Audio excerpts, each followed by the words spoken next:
जनकपुरी के पास एक गांव था। उस गांव में ब्राह्मणी रहती थी। एक ब्राह्मणी रहती थी। ब्राह्मणी बड़ी गरीब थी। उस ब्राह्मणी के एक पुत्र था, एक बालक था। मात्र उस बालक की माता थी, पिताजी तो थे नहीं। गरीब ब्राह्मणी भिक्षा मांग करके अपने पुत्र का पालन पोषण करती। देखना, संबंध निष्ठा पर कथा है, कितनी अद्भुत भगवान नाता निभाते हैं। हमेशा वह ब्राह्मणी भिक्षा मांगती, अपने पुत्र का पालन पोषण करती। वो बालक धीरे धीरे 5-6 साल का हो गया। समय गुजरते टाइम नहीं लगती। जिंदगी कब किस मोड़ पर लाकर खड़ा कर दे, कोई ठिकाना नहीं होता। समय गुजरा, धीरे धीरे समय बीता। वो बालक को थोड़ी समझ आई। गरीब ब्राह्मणी का बेटा बन जाते हैं लाखों लाखों रिश्ते जब पैसा पास होता है। टूट जाता वो रिश्ता जब गरीबी में जो सबसे खास होता है। मित्रों, गरीब ब्राह्मणी का कोई नहीं, उस बालक का भी कोई नहीं, अकेला पुत्र था। एक बाल सावन का महीना आया। सावन के महीने में रक्षाबंधन का जब त्योहार आया तो उस बालक के जितने मित्र थे, सब मित्रों की बहनों ने राखी बांधी कलाई पर बालक का नाम था प्रयागदास। उस बालक के कोई बहन तो थी नहीं, कोई संबंधी था नहीं। उसकी कलाई सूनी रही। उसकी कलाई में किसी ने राखी नहीं बांधी। बालक के जितने मित्र थे, सब राखी दिखा करके देखने लगे, देख देख मेरी राखी कितनी अच्छी, तेरे राखी नहीं बंधी क्या? तेरी कोई बहन नहीं है क्या? बालक रोता रोता माँ के पास आया। माँ, सबके बहन है, क्या मेरे कोई बहन नहीं है?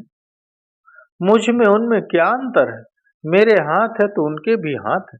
सबके कलाइयों की राखी बंधी हुई है, क्या मेरे कोई बहन नहीं? क्या मेरी कलाई में कोई राखी नहीं बांधेगा? बालक की माँ की आंखों में आंसू आ गए। बेटा, मुंह को छिपाते हुए आज क्या बोले बेचारी माँ? मन ही मन सोचने लगी, काश इसके पिता और जीवित रहते, या इसके एक बहन होती तो आज हमें ऐसा सुनना नहीं पड़ता। फपक फपक कर रोने लगी माँ, रोने लगी। बेटा, तेरी भी बहन है, झूठ बोल दिया। अपने बालक का मन समझाने के लिए उस ब्राह्मणी ने झूठ बोल दिया, तेरी भी बहन है, यहाँ नहीं रहती, अयोध्या में रहती है। तेरी, अच्छा माँ, बहन का नाम क्या है? तेरी बहन का नाम है जानकी। जानकी नाम है, बहनोई का नाम है राम। बेटा, वो बड़े घराने में पहुंच गई। बड़े घराने में उसका विवाह हो गया, बहुत अमीर हो गई। कभी अब तो जब बड़ा हो जाएगा तब तुझे ले चलूंगी, तुझे बहन से मिलवाऊंगी, तेरे बहनोई से भी मिलवाऊंगी। स्वामिनी सियाजू हमारी फिकर हमें काहे की काहे की लगी। बेटा, तेरी भी बहन है, नाम जानकी है, बहनोई का नाम राम है। तू सयाना हो जा, तो बड़ा हो जा, हम तुझे ले जाएंगे, तेरी मुलाकात करवाएंगे।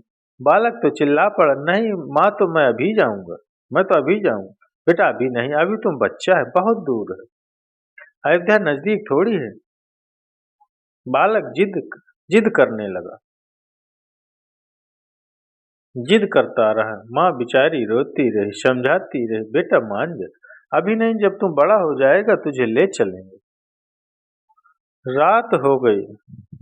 रात रोते रोते उस बालक ने गुजारी। उसकी तो नींद नहीं लग रही थी। माँ बेचारी सो गई बालक को समझाकर। रात को बालक ने सोचा, हम भी अपने मित्रों को दिखाएंगे, हमारी भी बहन है, हम भी अपनी कलाई पर राखी बंधवाएंगे, हमारी भी बहन है। रात को वो बालक उठा, बिस्तर से उठकर उसने प्रण ठान लिया, हम तो अयोध्या जाएंगे, अपनी बहन से राखी बंधवाएंगे, अपनी बहन से राखी बंधवाएंगे। उसकी माँ के पास 2 धोती थी। एक धोती वो पहन लेती थी माँ, धोती धोती फटी सी सूखने डाल देती, दोनों धोती में से एक पहन लेती, एक सूखने डाल देती। बालक ने सुन रखा था कि जो बहन से राखी बंधवाता है उसे कुछ देना पड़ता है। उसने वो धोती उठाई, बहन को कुछ देना पड़ेगा, उसकी पोटली बनाई, बगल में छपा ली। जाऊंगा बहन से राखी बंधवाऊंगा तो कुछ देने को नहीं रहेगा, तो माँ की यह धोती अपनी बहन को दे दूंगा। नन्हा सा बालक, आंखों में आंसू भरे, हम भी अपने मित्रों को दिखाएंगे, हमारी भी बहनियां हैं, हमारी भी बहन है, हम भी अपनी बहन के पास जाएंगे। और उसने पोटली बगल में दबाई। माँ को सोता हुआ देखकर बालक ने धीरे धीरे दौड़ लगाई और जनकपुर से अयोध्या की तरफ जाने लगा। हम आपको सत्य घटना सुना रहे हैं, सत्य कथा है मित्रों। अयोध्या चलने लगा, कोई ठिकाना पता, कहाँ तेरा पता मैंने पाया न जहां में। करे तो करे क्या,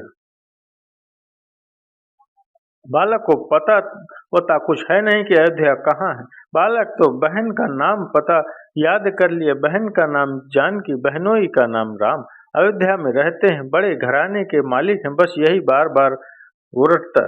वो बालक हाथ में माता की साड़ी लिए अयोध्या की तरफ जाने लगा।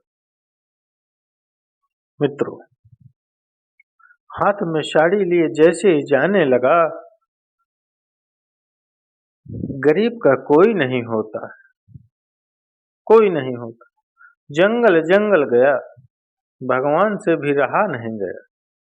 वो तो तीन ही पता ली, बहन जानकी, बहनोई राम, रहते अयोध्या में।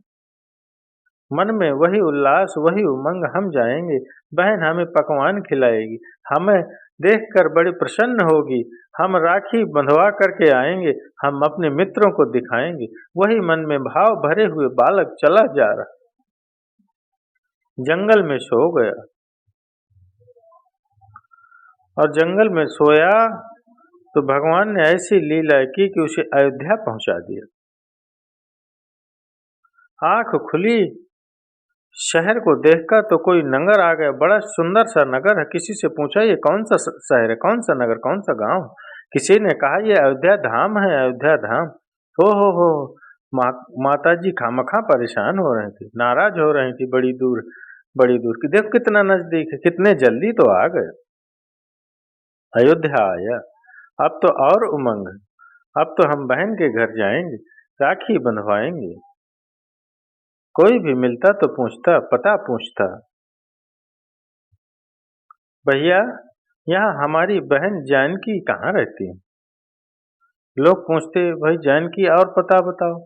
बहन का नाम जानकी है, बहनोई का नाम है राम, इनका कौन सा मकान है? लोग कहते, भैया यहाँ पर कोई मकान में तो जानकी या राम नहीं रहते, मंदिर जरूर है, रघुनाथ जी का मंदिर है, जिसमें जानकी जी रहते हैं, रघुनाथ जी रहते हैं, राम जी रहते हैं। अरे भैया हमें मंदिर नहीं चाहिए, मकान चाहिए। बालक क्या जाने, नन्हा सा बालक, उसे क्या पता, उसे लगा कि किसी मकान में रहते हैं। नहीं भैया, मंदिर का पता नहीं, हमें तो मकान का पता चाहिए। बहन का नाम जानकी, बहनोई का नाम राम। लोग उसे पागल कहने लगे। और भैया ऐसे पागल भी बहुत अच्छे होते हैं, इन बिगड़े दिमागों में बड़े अमृत के लक्ष्य हैं। अरे हमें पागल ही रहने दो, ऐसे तो हम पागल ही अच्छे हैं। जानकी बहन राम बहनोई पता ढूंढते ढूंढते दिन गुजर गया, पर मिले नहीं। शाम हो गई, अब तो ब्राह्मण का छोटा सा बालक रोने लगा। माँ ठीक कहती थी, मज्जा अमीर आदमी है, नहीं मिलेंगे। अरे हम मिल जाते तो, अगर तो हम अमीरी में उनके दाग लग जाता तो इनके रिश्तेदार इनके घर इतने गरीब हैं। बेचारे बालक की आंखों में आंसू आ गए।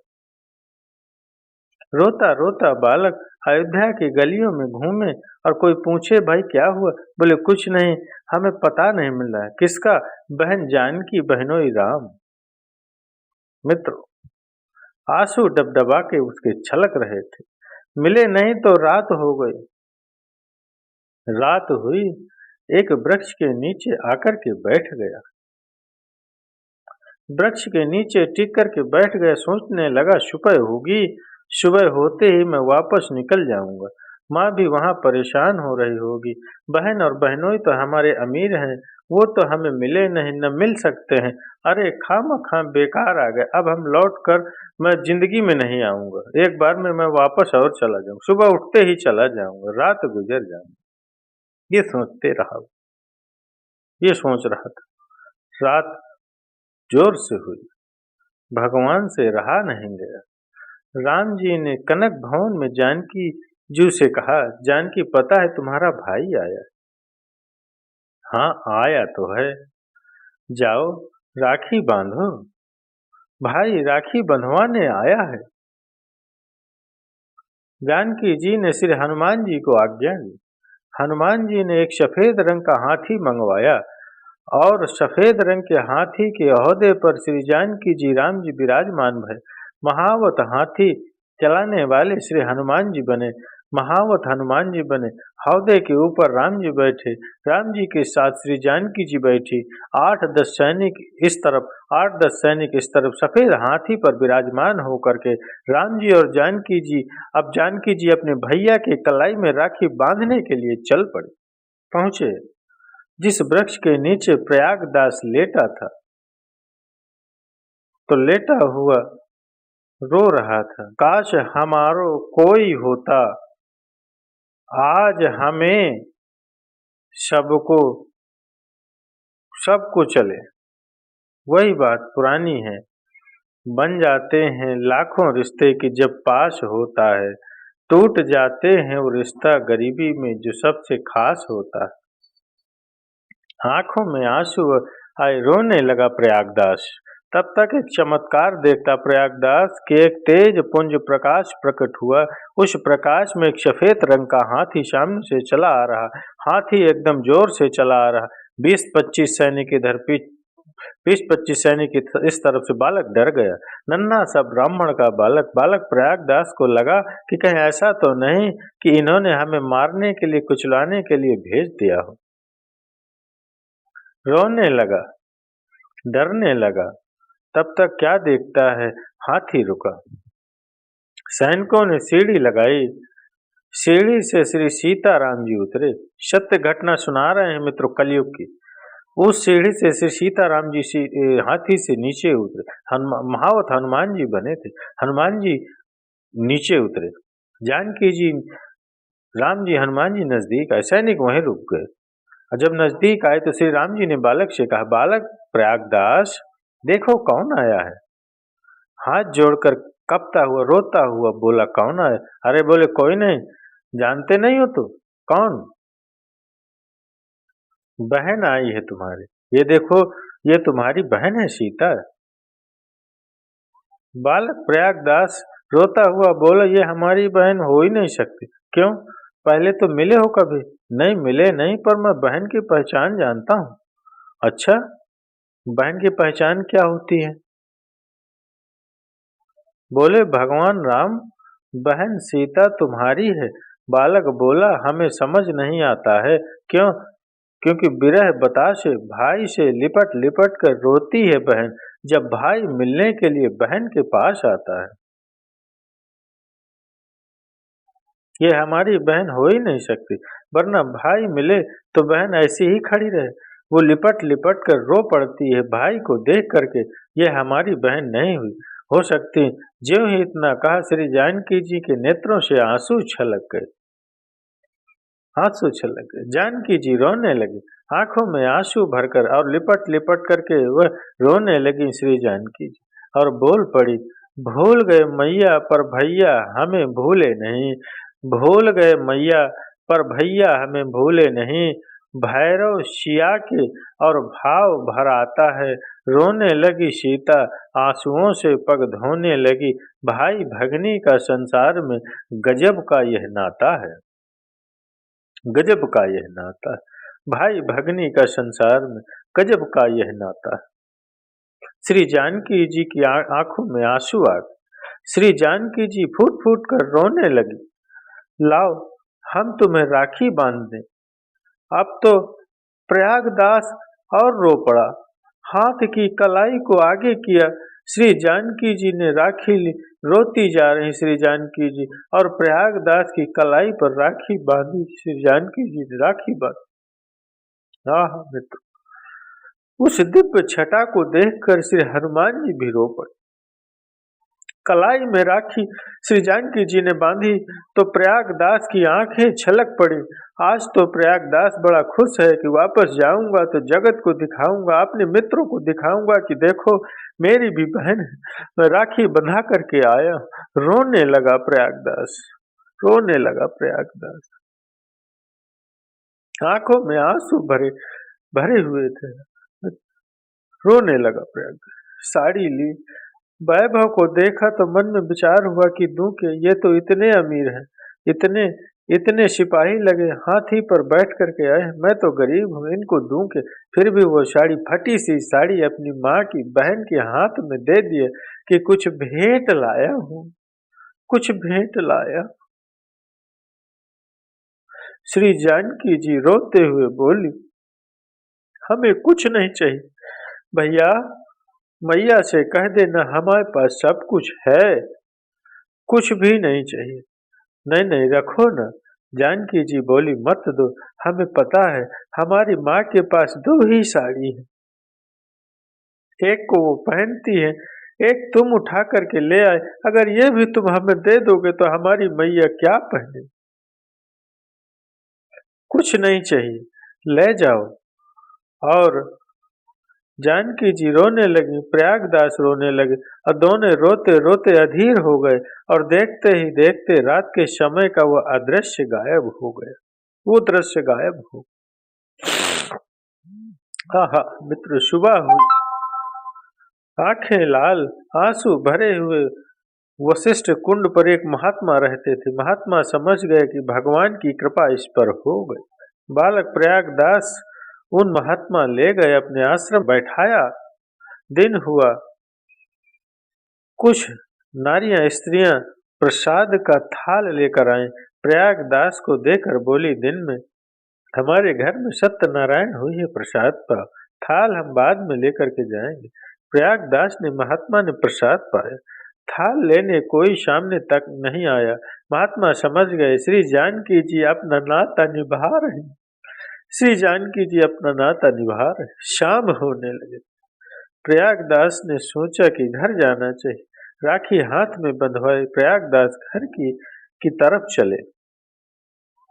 गांव पहुंचा प्रयागदास तो घर बाद में पहुंचा। सबसे पहले मित्रों के पास पहुंचा, मित्रों को राखी दिखा करके बोला, देखो तुम्हारी भी बहन है तो हमारी भी बहन है। दोपहर हो गई, पहुंचते पहुंचते माँ ने जैसे ही बालक को देखा तो रोते रोते, माँ तो अधीर हो चुकी थी, गले से लगा लिए, बेटा कहाँ रहा। वापस आकर के प्रयागदास ने रोते रोते सब हाल बताया। हम अपनी बहन जानकी के पास गए थे, हाल बताते हुए कहा, क्या हुआ। बोले, बहन भी मिले, बहनोई भी मिले, हमारे राखी भी बांधी। माँ की आंखों में आंसू आ गए कि किशोरी जी ने लाज रख ली हमारी, किशोरी जी ने लाज। धन्य है किशोरी जी, धन्य है किशोरी जी, किशोरी जी ने लाज रख दी हमें, आज हमारी लाज रख दी। वह बालक अपनी माँ को पूरी बात बताता है। बालक कहता, माँ पायन में पनहीनी न इते, हमारी तो पायों में पादुका भी नहीं है, हमारे तो पैरों में कुछ है भी नहीं, पायन में पनही न इते, उत भूषण की छवि तन पे छाजी। हमारे पैरों में तो पनही नहीं, वहां तो आभूषणों से हमारी बहन और बहनोई सजे हुए थे।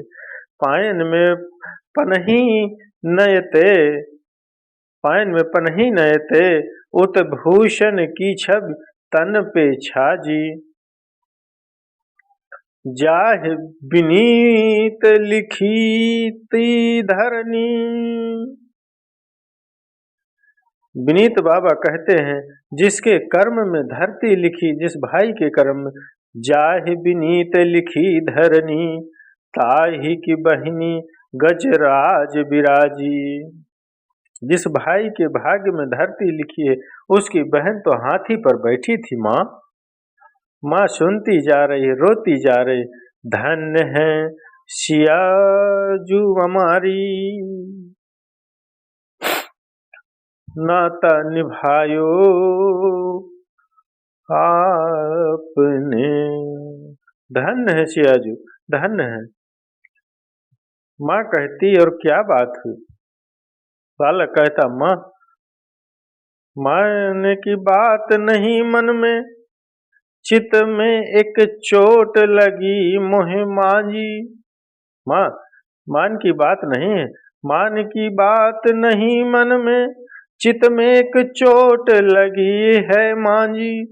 बात कही बहनी दुई चार पर, बोल नहीं बहनोई मिजाजी। बहनी ने तो दो चार बातें करी, पर बहनोई नहीं बोली।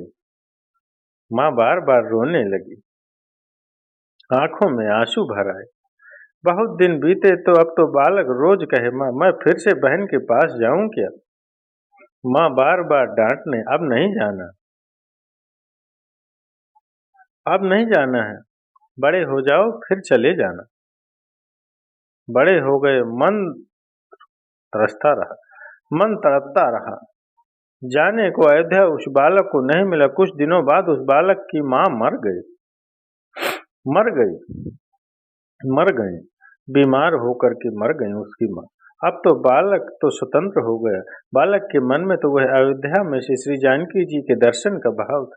बालक तुरंत प्रणाम करके जन्मभूमि को अयोध्या आ गए। अयोध्या में उन्होंने दीक्षा ली एक महात्मा से। उन महात्मा ने इनका नाम रख दिया महात्मा प्रयागदास। लेकिन जानकी जी को यह अपनी बहन कहते थे, तो लोग उस नाते इनको सब मामा जी कहते थे, इसलिए इनका नाम पड़ गया मामा प्रयागदास। अयोध्या में रहने लगे। भाव देखना, संबंध कितना प्रगाढ़ होता है। जानकी जी को बहन मानने लगे। अब तो शुद्ध भी आ गए, थोड़ा विवेक आ गया। बचपना था तो पता था कि राम जी बहनोई हैं, बहन जानकी। बचपन में ही दर्शन हो गए थे। अब तो मना बड़ गदगद, राम कथा सुनने लगे, राम राम राम राम जपने लगे। एक दिन इन्होंने राम कथा में सुना कि राम जी बन गए श्री जानकी जी को लेकर के, लक्ष्मण जी को लेकर के, तो नाराज हो गए। राम कथा में ही न बताओ, घर घर में झगड़ा होता है, इन्हें बन जाना चाहिए। अच्छा बहनोई जी अगर बन चले ही गए तो हमारी बहन को क्यों ले गए? राम कथा में सुना और इतने नाराज हो गए कि तुरंत उठ गए।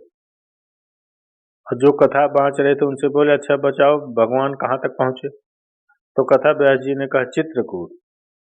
बोले बस, अब हम अभी जाते हैं, अभी समझाते हैं, डांटेंगे हम और वापस बुलाएंगे। राजा के बेटे, किस किस के बेटा के घर में लड़ाई नहीं होती? सबके घर में लड़ाई होती, इसका मतलब बन चले जाओ। नाराज हो गए, सब हंसने लगे। सब स्वभाव से परिचित थे कि ये सिद्ध महात्मा है, भगवत प्राप्त महात्मा है।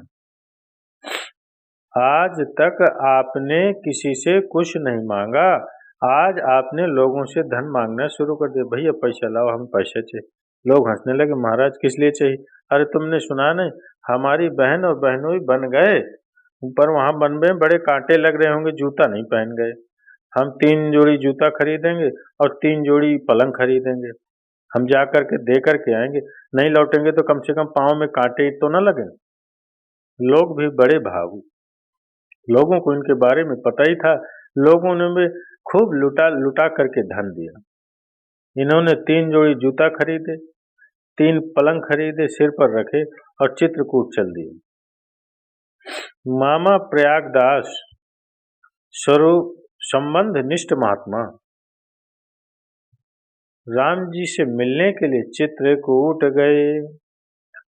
3 पन्ही हाथ में लिए, 3 जोड़ी और 3 बिस्तर, तकिया गद्दा रजाई सब 3 बिस्तर 3 जोड़ी हाथ में लेकर के मामा प्रयागदास चित्रकूट पहुंचे। कथा में सुना था कि राम जी वन पहुंच गए, तो चित्रकूट जाकर के आवाज लगाने लगे, कहाँ हो, निकलो बाहर। चित्रकूट जैसे मंदाकिनी के पास पहुंचे तो आवाज लगा, कहाँ हो सरकार, आओ बाहर। बहन जानकी, बहनोई राम, निकलो बाहर, निकलो बाहर। लेकिन भगवान नहीं निकले। इन्हें लगा शायद भगवान वन में होंगे, तो मंदाकिनी पार करके जूता 3 जोड़ी हाथ में लिए, बिस्तर हाथ में लिए, सिर पर रखे पहुंच गए। जंगल में जाकर के रोने लगे। निकल आओ बाहर, आ जाओ बाहर, हम नाराज नहीं होंगे, हम नहीं डांटेंगे, आप बाहर निकल आओ।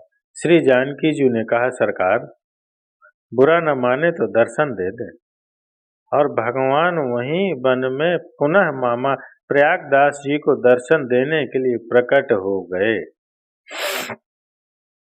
मित्रों, राम जी प्रकट भय, कहो कैसे हो? तो जानकी जी बहन की तरफ देखा, राघव जी की देखा, प्रणाम किया, बन क्यों आ गए? बताओ, बिना पादुका के आ गए? लड़ाई किसके घर में नहीं होती, सबके घर में होती। वन थोड़ी भागना पड़ता, ऐसा नहीं करना होता। भगवान हंसने लगे।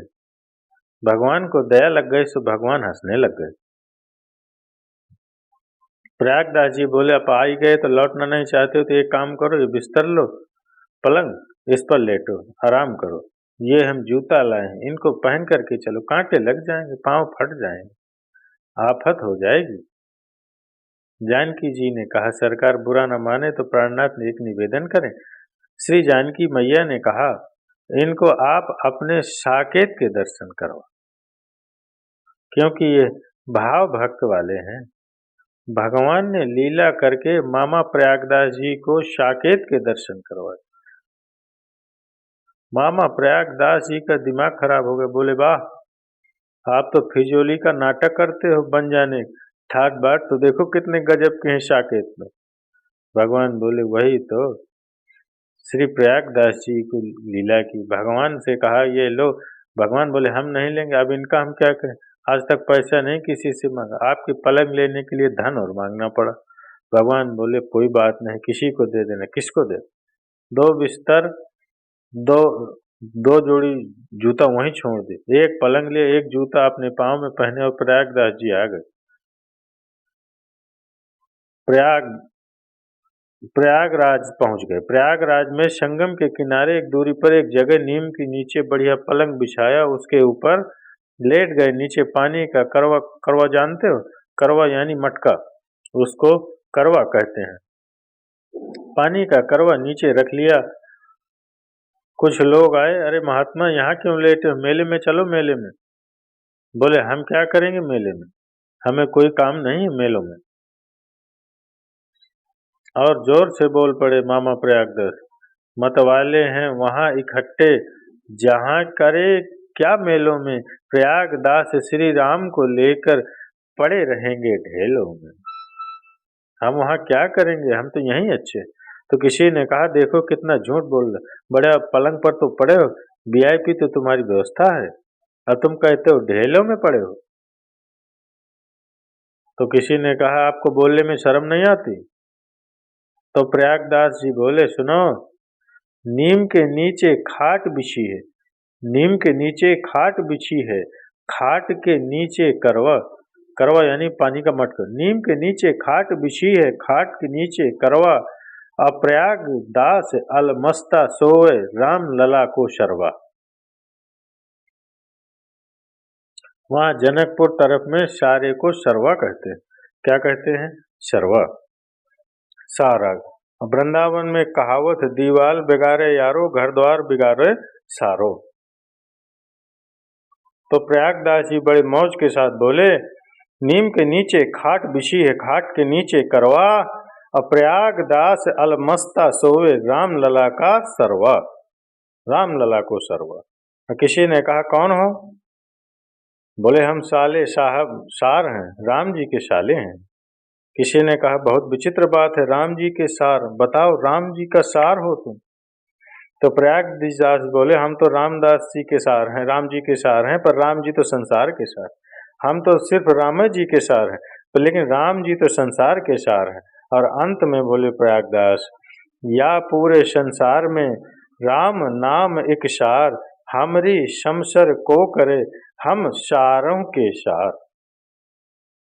हमारी बोले, हमारी कौन समसम करे, हम तो राम जी के भी सार हैं भैया। ये पूरी कथा हमें जिंदगी में सिखाती है, संबंध अगर प्रगाढ़ हो तो राम जी उसे निभाने के लिए चले आते।